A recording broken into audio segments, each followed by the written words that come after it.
हिंदी भाषा से संबंधित महावीर प्रसाद द्विवेदी की पुस्तक का क्या नाम है?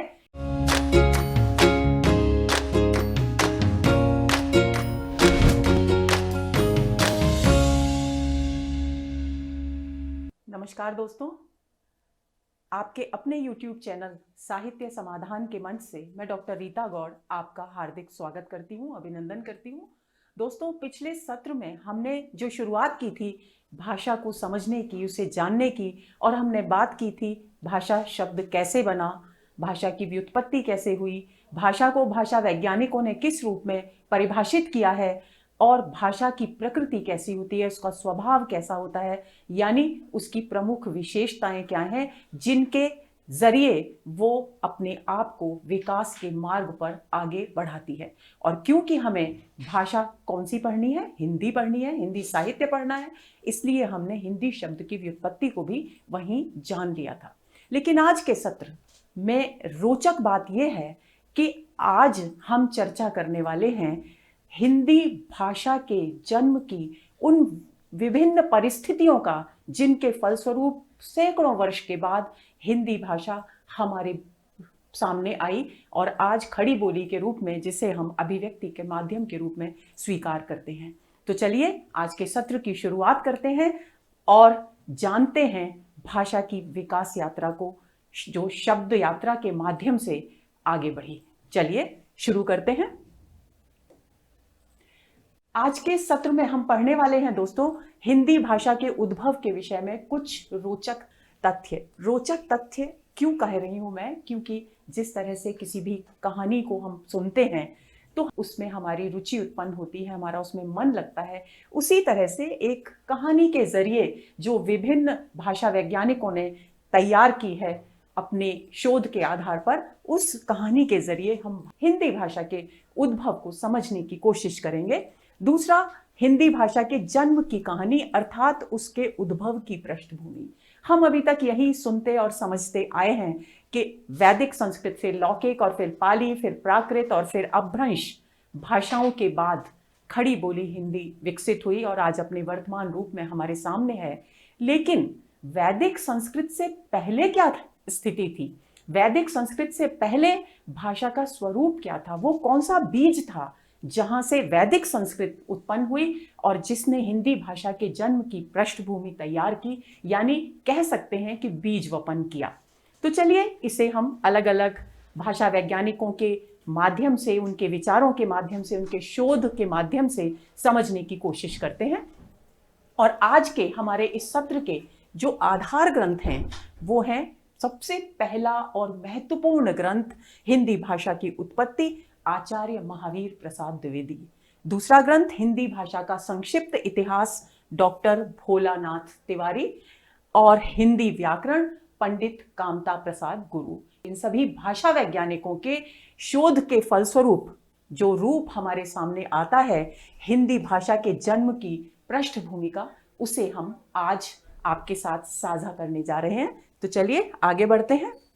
सबसे पहली बात, इस सत्र की शुरुआत होगी दोस्तों आचार्य महावीर प्रसाद द्विवेदी के उस कथन से जो उनकी पुस्तक हिंदी भाषा की उत्पत्ति से लिया गया है। और एक और बात मैं आपको बता दूं, आपको जानना चाहिए, एक साहित्य के विद्यार्थी को जानना चाहिए कि आचार्य महावीर प्रसाद द्विवेदी आखिर कौन है। आचार्य महावीर प्रसाद द्विवेदी, जिनके नाम पर आधुनिक काल का दूसरा चरण यानी द्विवेदी युग आधारित है।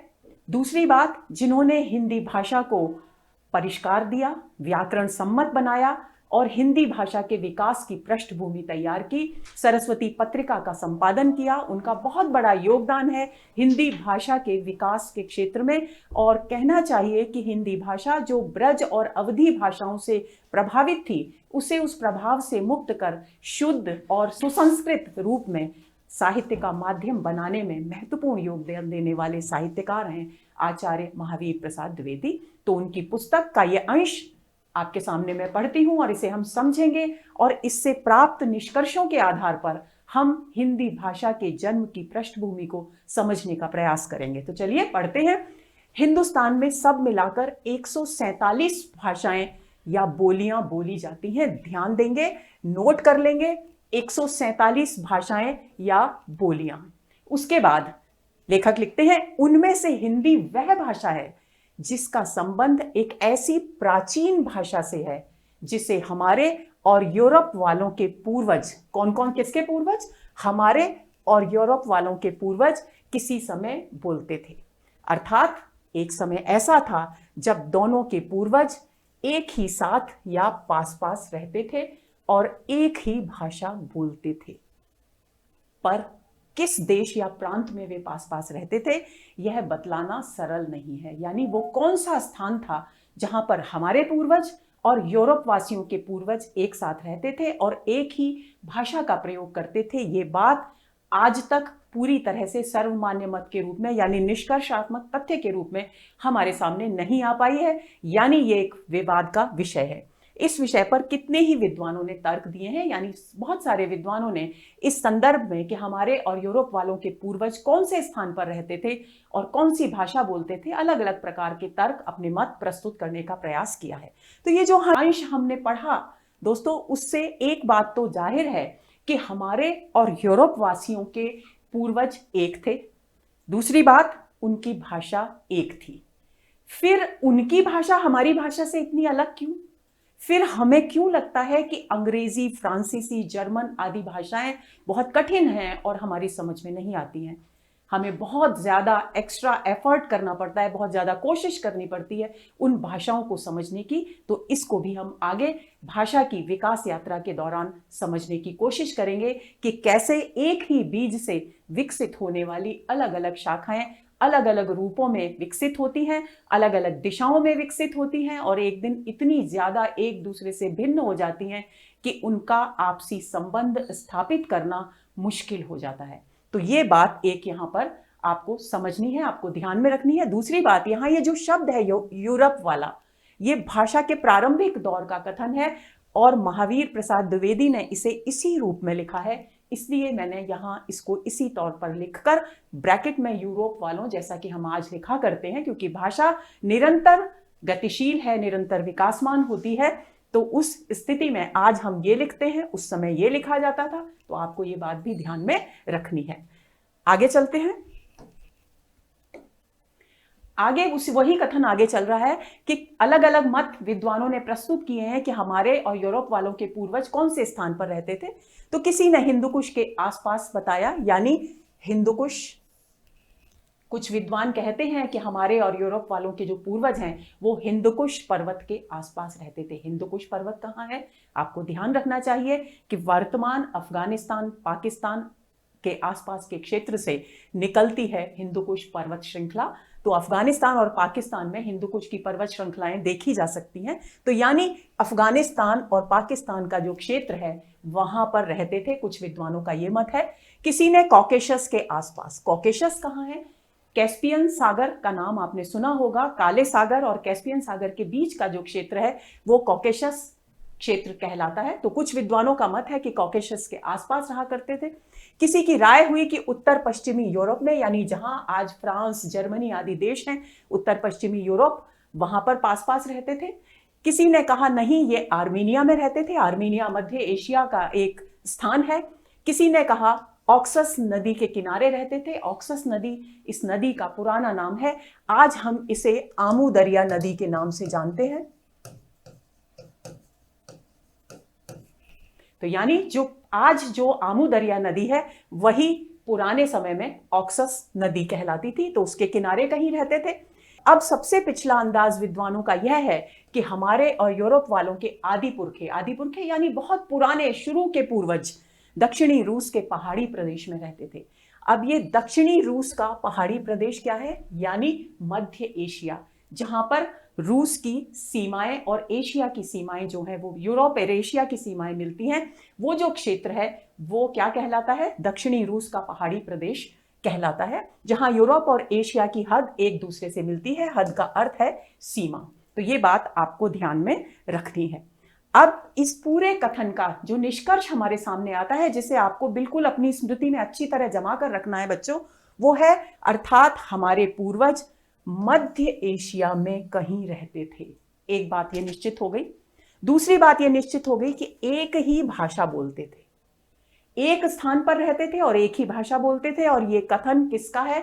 आचार्य महावीर प्रसाद द्विवेदी का है। और आचार्य महावीर प्रसाद द्विवेदी ने अपने इस ग्रंथ की भूमिका में स्पष्ट रूप से जिक्र किया है कि जॉर्ज ग्रियर्सन ने जो लिंग्विस्टिक सर्वे ऑफ इंडिया नामक पुस्तक लिखी थी, जिसमें उन्होंने भारत की सारी भाषाओं का सर्वेक्षण किया था, उसको इन्होंने आधार के रूप में स्वीकार किया है। और कुछ अन्य शोध हैं जो इस कथन को कहने के मूल में विद्यमान है। तो चलिए आगे बढ़ते हैं। अब बात आती है एक दूसरे कथन की, ये भी आपके लिए जानना बहुत जरूरी है। महावीर प्रसाद द्विवेदी ने कहा कि हमारे और यूरोप वालों के जो पूर्वज थे वे मध्य एशिया में कहीं रहते थे और एक ही भाषा बोलते थे। अब इस संदर्भ में पंडित कामता प्रसाद गुरु जो व्याकरणाचार्य हैं, और आपको मैं बता दूं कि पंडित कामता प्रसाद गुरु ने जो व्याकरण लिखा द्विवेदी युग में लिखा गया, और महावीर प्रसाद द्विवेदी की प्रेरणा से, उनके सहयोग से ही उन्होंने ये ग्रंथ लिखा। तो आप लिखते हैं कि सृष्टि के आदि में सब मनुष्यों के पूर्वज एक ही थे, यानी पूरी सृष्टि में जितनी भी जातियां हैं, जितने भी समुदाय हैं, जितने भी देश हैं, जितने भी धर्म हैं, उन सबके पूर्वज कौन? एक ही थे। वे एक ही स्थान पर रहते थे। ये बात महावीर प्रसाद द्विवेदी भी कह चुके हैं। और एक ही सा आचार व्यवहार करते थे, यानी उनका रहन सहन, तौर तरीका, सब कुछ एक था, खान पान सब कुछ एक था। इसी प्रकार यदि भिन्न भिन्न भाषाओं के मुख्य मुख्य नियमों और शब्दों की तुलना की जाए, अब वो अपनी इस बात को प्रमाणित करने की कोशिश कर रहे हैं। जो दो बातें इन्होंने कही हैं कि अगर हम इस बात का प्रमाण चाहते हैं तो हमें क्या करना होगा, हमें जो मुख्य मुख्य भाषाएं हैं उनके प्रमुख नियमों की ओर ध्यान देना पड़ेगा, उनके शब्दों की तुलना करनी पड़ेगी। तब हम अच्छी तरह से पहचान जाएंगे कि ये भाषाएं कितनी भी अलग हों, लेकिन इनके शब्दों में बहुत अधिक समानता है।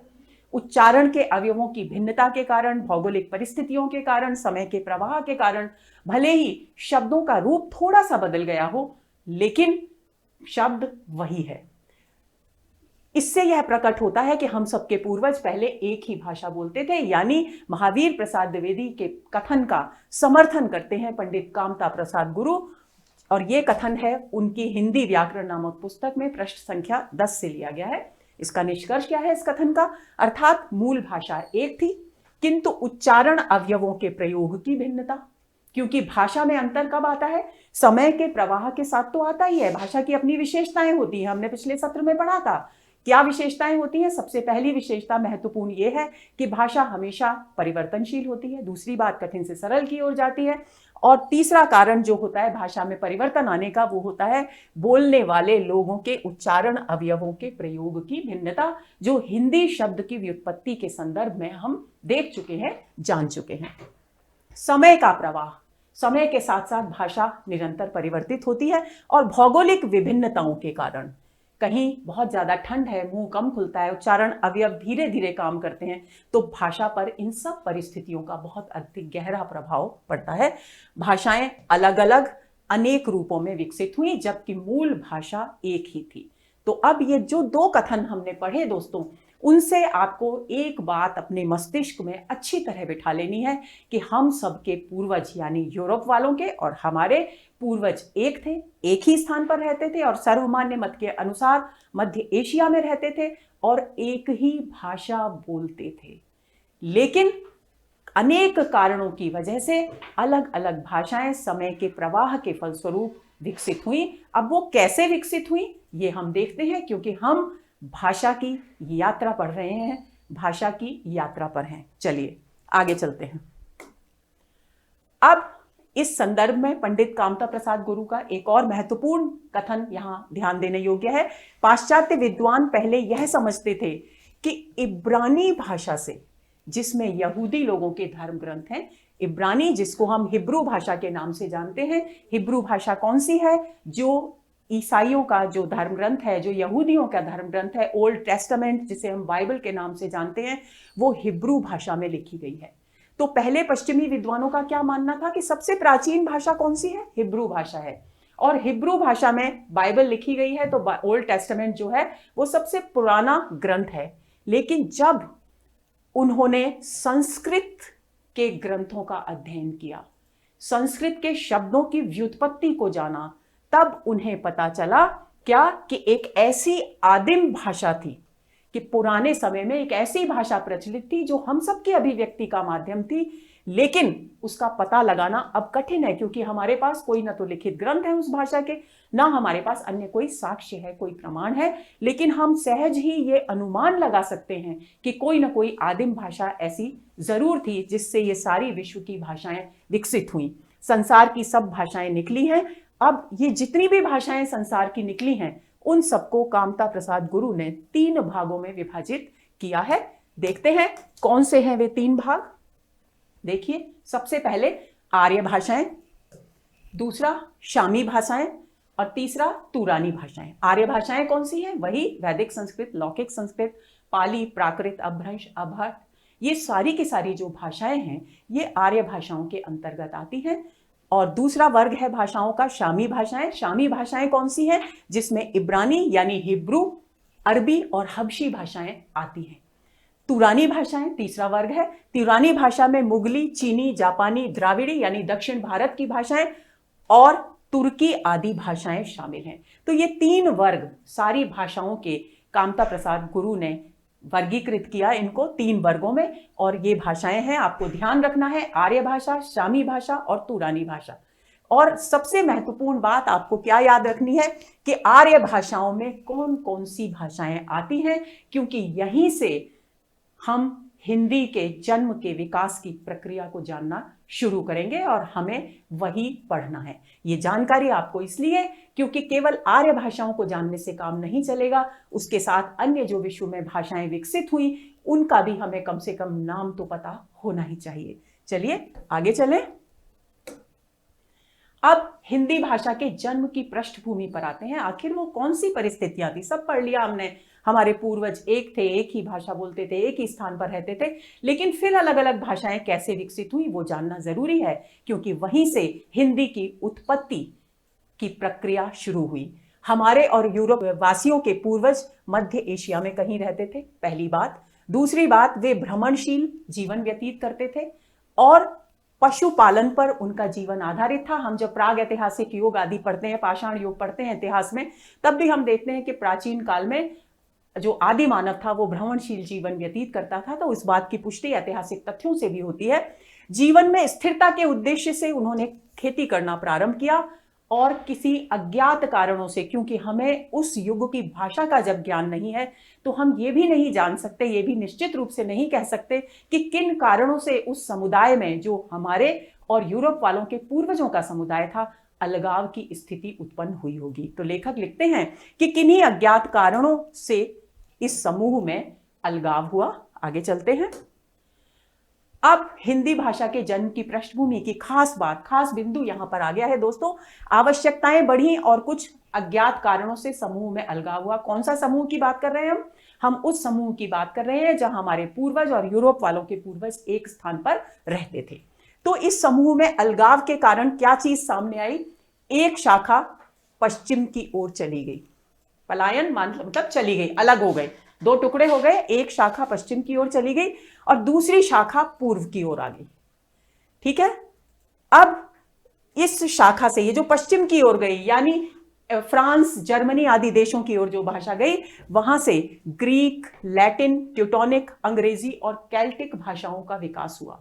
और ये कोई एक दिन में नहीं हो गया विकास, क्योंकि मैंने आपको पिछले सत्र में बताया था कि भाषा निरंतर परिवर्तनशील होती है और उसके परिवर्तन, उसके बदलाव इतने सूक्ष्म होते हैं, इतने बारीक होते हैं कि जब वो परिवर्तन बड़ा रूप धारण कर लेते हैं तभी हमें पता चलता है।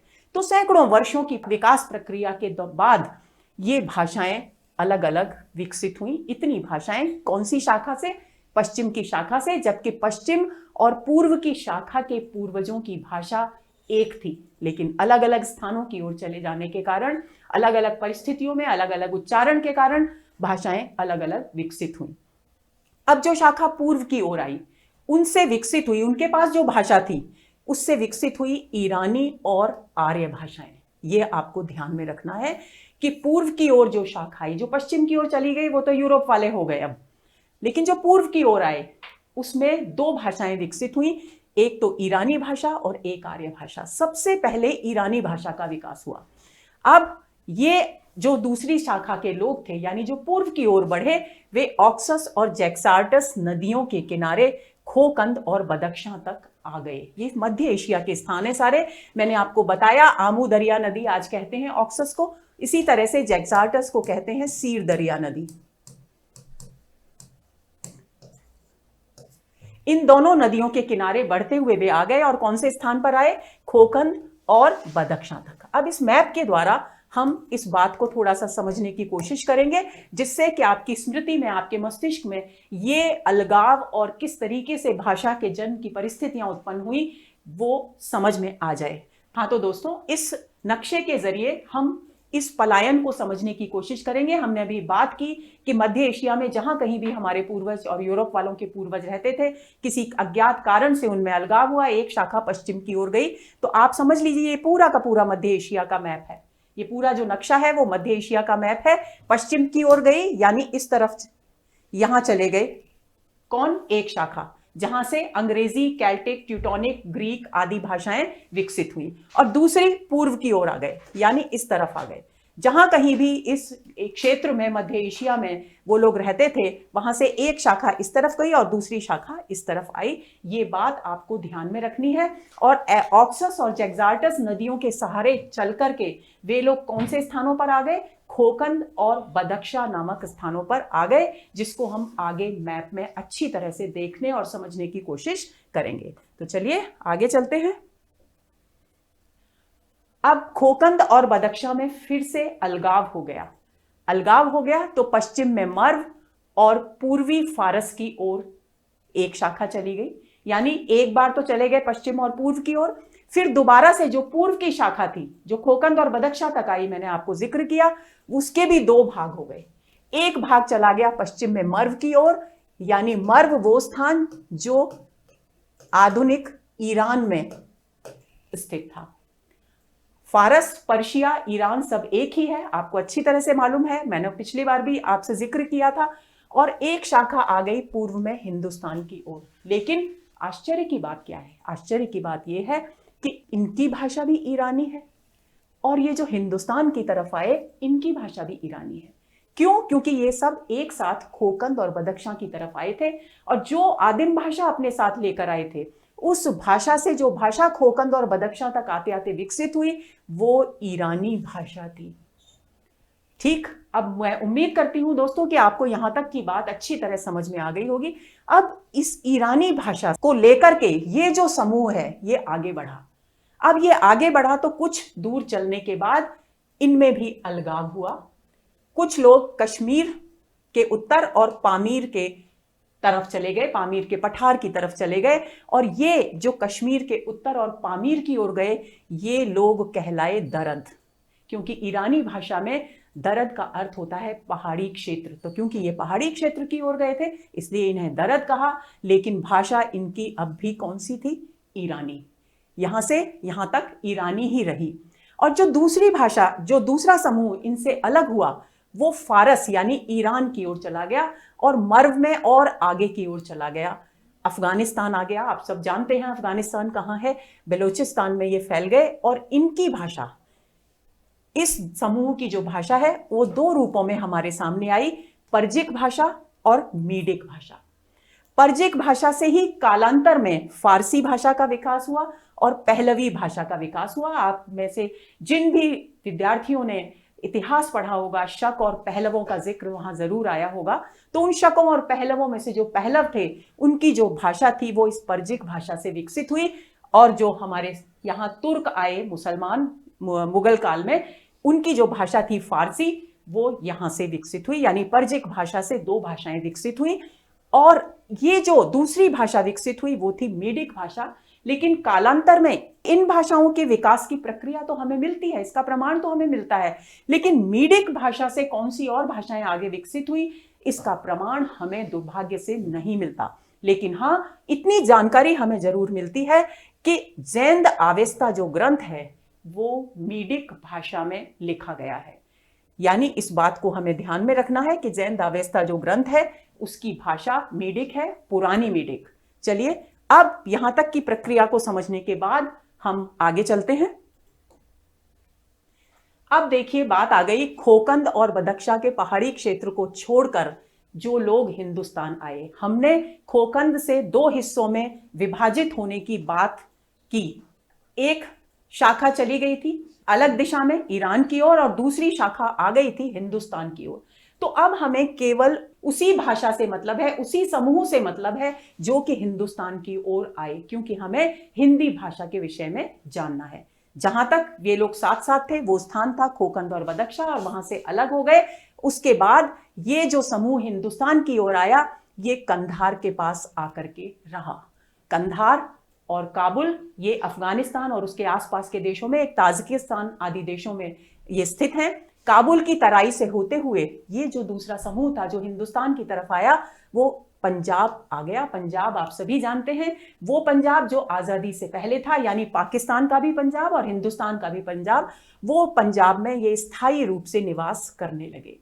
और आगमन की इसी प्रक्रिया में, यानी इतने वर्ष कहां से आने के बाद, मध्य एशिया से पंजाब तक आने में सैकड़ों वर्ष बीत गए।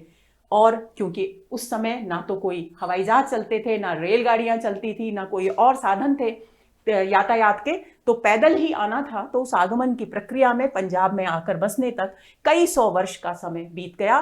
और भाषा परिवर्तित होकर जिस रूप में हमारे सामने आई पंजाब में आने के बाद, जो कि मूलतः ईरानी थी, उसे हम पुरानी संस्कृत कहते हैं। इस बात को बहुत ध्यान में रखना है बच्चों कि जो भाषा पहले ईरानी थी, सैकड़ों वर्ष के बाद जब तक उस ईरानी भाषा को साथ में लेकर हमारे पूर्वज खोकंद और बदख्शां से यात्रा करते हुए पंजाब तक पहुंचे, तब तक उस भाषा का रूप इतना बदल चुका था। और उस भाषा को हम किस नाम से जानते हैं? पुरानी संस्कृत के नाम से जानते हैं। और यही वो बिंदु है जहां से हमारी हिंदी भाषा के विकास की प्रत्यक्ष प्रक्रिया शुरू हुई। अभी तक तो पृष्ठभूमि चल रही थी, लेकिन अब विकास तीव्र गति से डायरेक्ट प्रत्यक्ष रूप से हमें दिखाई देता है। यहां से यह भाषा उस समय पंजाब और पूर्वी अफगानिस्तान में बोली जाती थी। कौन सी भाषा? पुरानी संस्कृत। आप ध्यान में रखेंगे कि जब आर्य भारत आए उस समय वो कौन सी भाषा अपने साथ लेकर आए थे? पुरानी संस्कृत। और उससे पहले वो कौन सी भाषा बोलते थे? ईरानी भाषा। ये आपको ध्यान में रखना है। आगे चलते हैं। अब इस नक्शे के द्वारा हमें ये जान लेना है। देखिए यहां मैंने पूरी कोशिश की है आपसे कि खोकंद और बदख्शां ये 2 स्थान बार बार यहां आ रहे हैं। तो खोकंद और बदख्शां वो 2 स्थान है जहां से अलगाव हुआ था, और एक समूह जो था वो ईरान की ओर चला गया और दूसरा समूह आ गया किस तरफ? हिंदुस्तान की तरफ।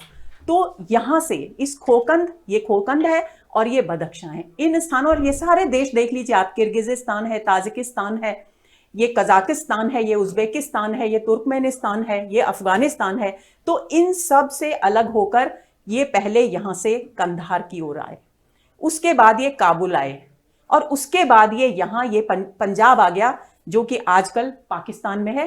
ये पंजाब और ये हमारा हिंदुस्तान का पंजाब, इस क्षेत्र में आकर ये स्थायी रूप से रहने लगे। और यहां पर आते आते उनकी भाषा का जो रूप विकसित हुआ वो था पुरानी संस्कृत का। इस बात को उम्मीद करती हूं कि आप अच्छी तरह से ध्यान में रखेंगे। आगे चलते हैं। अब पुरानी संस्कृत और मीडिक हमने पढ़ा था कि जब खोकंद और बदख्शां में अलगाव हुआ था और जो शाखा ईरान की तरफ गई थी वो ईरान से 2 शाखाएं, ईरानी भाषा से 2 शाखाएं निकली थी भाषा की, पर्जिक और मीडिक। तो वो जो मीडिक भाषा है जिसमें जैन दावेस्ता नामक ग्रंथ लिखा गया है, वो और पुरानी संस्कृत की जो भाषा है उसमें बहुत सारी समानताएं हैं। ये बात आपको ध्यान में रखनी है। पुरानी संस्कृत से हमारा क्या अभिप्राय है? पुरानी संस्कृत से हमारा अभिप्राय है ऋग्वेद की जो प्राचीनतम ऋचाएं हैं, ऋग्वेद के जो प्राचीनतम मंत्र हैं, उनकी भाषा पुरानी संस्कृत है। और वो उस भाषा में और जैन दावेस्ता की भाषा में यानी मीडिक भाषा में बहुत सारे शब्दों की समानता देखने को मिलती है। ये इस बात का प्रमाण है दोस्तों कि भाषा पुरानी संस्कृत हो या मीडिक हो, सब एक ही मूल से विकसित हुई। और आदिम भाषा को क्योंकि हम नहीं जानते, इसलिए उससे विकसित ईरानी भाषा तक ही हम इस बात को ले जा सकते हैं।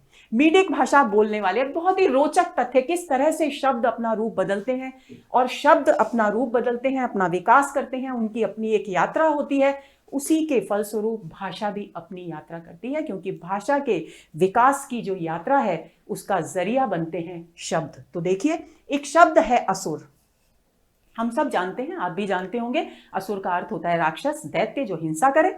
लेकिन मूलतः इस शब्द का वास्तविक स्वरूप क्या था? आपको इतना ये रोचक तथ्य, बहुत ही महत्वपूर्ण तथ्य है जिसको सुनकर जानकर आप आश्चर्यचकित हो जाएंगे कि मीडिक भाषा बोलने वाले लोगों को असुर कहा जाता था। और हमने पिछले सत्र में जब पढ़ा था तो ईरानी लोग स के स्थान पर ह उच्चारण करते थे, और इसी कारण ये जो असुर शब्द है ये उस मीडिक भाषा में अहुर हो गया।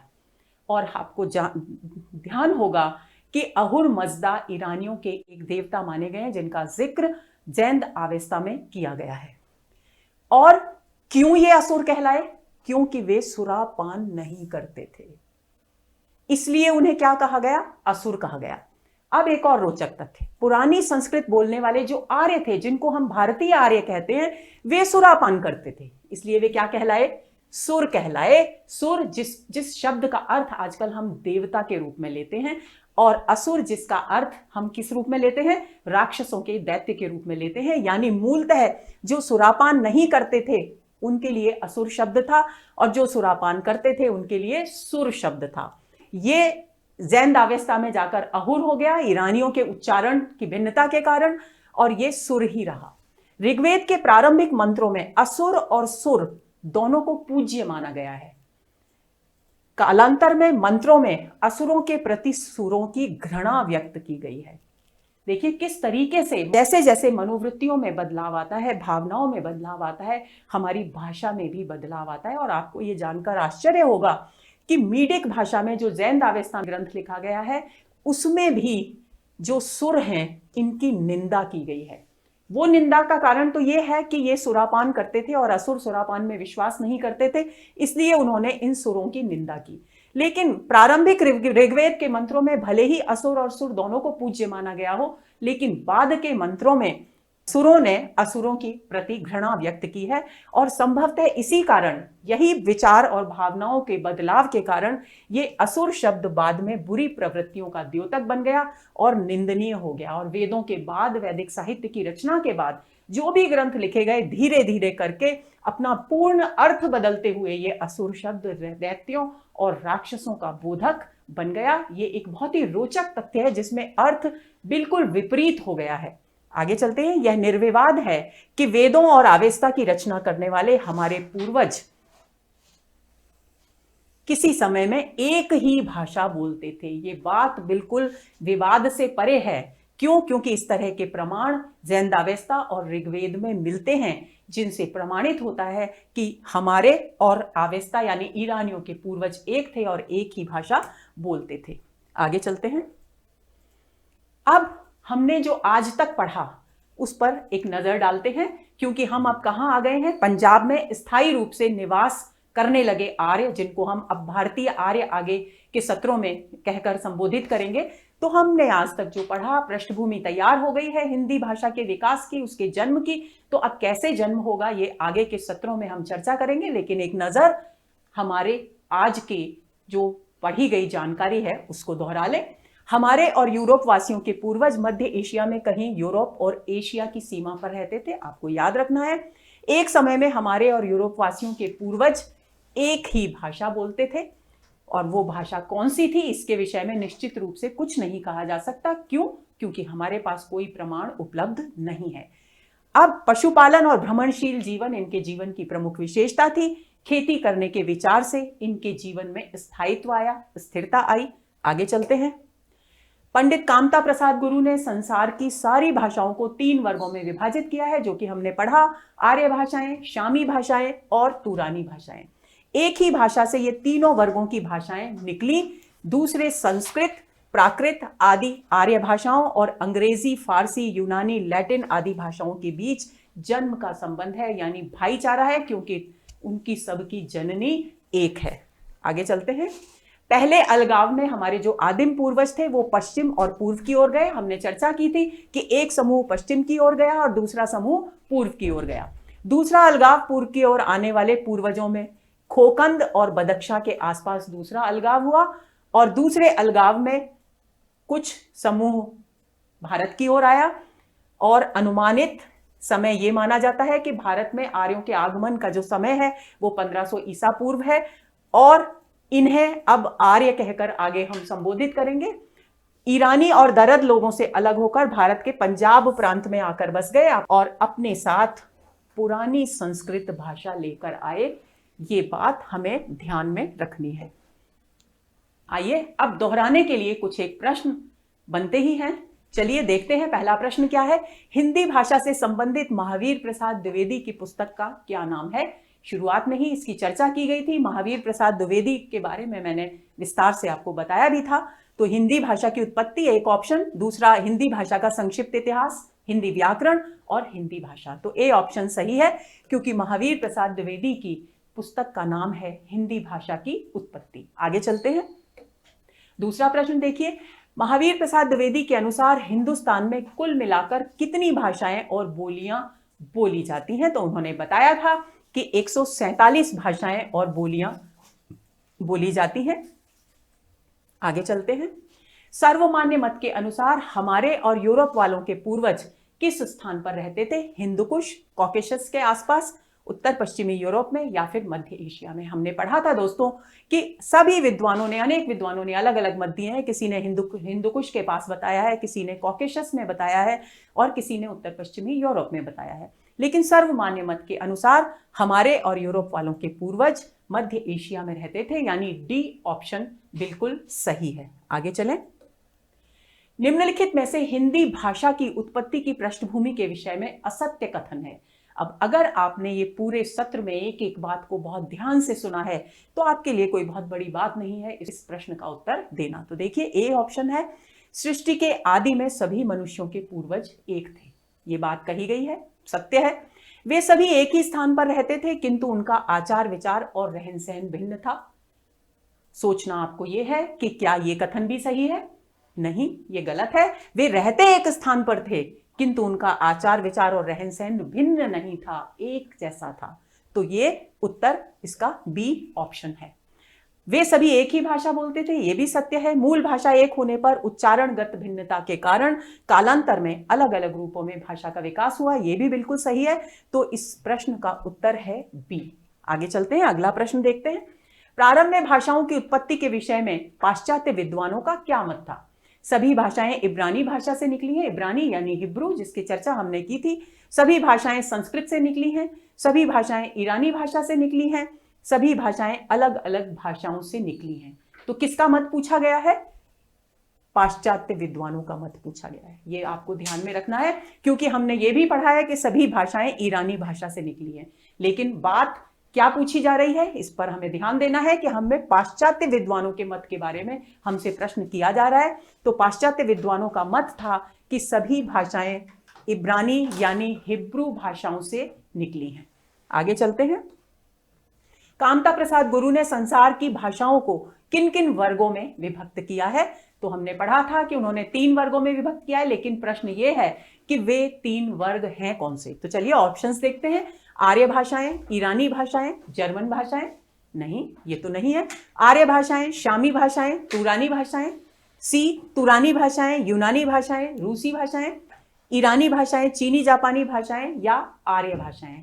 तो इसमें से ये भी गलत है ऑप्शन, ये भी गलत है, ये भी गलत है, यानी बी उत्तर हमारा सही है। 7वां प्रश्न है, पश्चिम की ओर जाने वाली आदिम पूर्वजों की शाखा से कौन सी भाषा विकसित हुई। यानी आपको ध्यान होगा दोस्तों कि शुरुआत में जब हमने पढ़ना शुरू किया था, ये सत्र हमारा प्रारंभ हुआ था, तो हमने चर्चा की थी कि एक ही स्थान पर हमारे और यूरोप वालों के पूर्वज रहते थे और फिर उनमें अलगाव हुआ जिसमें से एक शाखा पश्चिम की ओर गई, दूसरी पूर्व की ओर आई। तो पश्चिम की ओर जाने वाली जो शाखा थी उससे कौन कौन सी भाषाएं विकसित हुई, ये प्रश्न यहां पूछा गया है। तो ग्रीक और लैटिन, ट्यूटोनिक, केल्टिक, अंग्रेजी या उपर्युक्त सभी। तो डी ऑप्शन सही है क्योंकि ये सभी भाषाएं पश्चिम की ओर जाने वाले लोगों की भाषा से विकसित हुई थी। तो इसका उत्तर होगा डी। आगे चलते हैं, अगला प्रश्न देखते हैं। 8वां प्रश्न, पूर्वी शाखा की ओर गए समूह में किस स्थान पर पुनः अलगाव हुआ। कंधार, काबुल, बल्ख, बदख्शां, खोकंद बदख्शां या हिंदकुश पर्वतमाला। तो सी ऑप्शन बिल्कुल सही है। इसकी चर्चा तो कई बार हो चुकी। खोकंद बदख्शा तो अब तक मैं उम्मीद करती हूं कि दोस्तों आपको बिल्कुल रट ही गए होंगे ये शब्द। तो खोकंद और बदख्शा में दूसरा अलगाव हुआ था। आगे चलते हैं। पूर्वी शाखा के समूह ने खोकंद और बदख्शा से अलग होकर किस ओर प्रस्थान किया? पश्चिम में मर्व और फारस की ओर, पूर्व में हिंदुस्तान की ओर, एक शाखा ने मर्व फारस और दूसरी ने हिंदुस्तान की ओर, और एक शाखा ने कश्मीर और दूसरी ने फारस की ओर। तो अब आपको सोचना है, थोड़ा सा दिमाग पर जोर डालिए, प्रश्न को बार बार पढ़िए कि पूर्वी शाखा के समूह ने खोकंद और बदख्शा में अलग होकर किस ओर प्रस्थान किया। यानी कि कौन सा ऑप्शन सही है? सी ऑप्शन सही है, क्योंकि दो भागों में विभाजित हो गई वो पूर्वी शाखा, और एक शाखा मर्व और फारस की ओर गई और दूसरी शाखा हिंदुस्तान की ओर आगे बढ़ी। आगे चलते हैं। हिंदुस्तान की ओर आने वाली शाखा के लोग किस स्थान पर स्थायी रूप से बस गए? काबुल, कंधार, पंजाब या कश्मीर? तो हमने पढ़ा था कि वे काबुल और कंधार होते हुए पंजाब आए और पंजाब में आकर के स्थायी रूप से बस गए। तो आज के सत्र यहीं पर समाप्त हुआ दोस्तों। उम्मीद करती हूं कि हिंदी भाषा के जन्म की ये पृष्ठभूमि आपको बहुत अच्छी तरह से समझ में आ गई होगी, दिमाग में बैठ गई होगी और रोचक भी लगी होगी, क्योंकि असुर शब्द की जो व्युत्पत्ति और उसके अर्थ में जो परिवर्तन आपने देखा, उससे आप समझ गए होंगे कि भाषा शब्दों के जरिए किस प्रकार यात्रा करती है, उसकी कौन सी दिशा निर्धारित होती है, ये कुछ भी निश्चित रूप से नहीं कहा जा सकता। तो अगले सत्र के इंतजार में रहिए। धन्यवाद।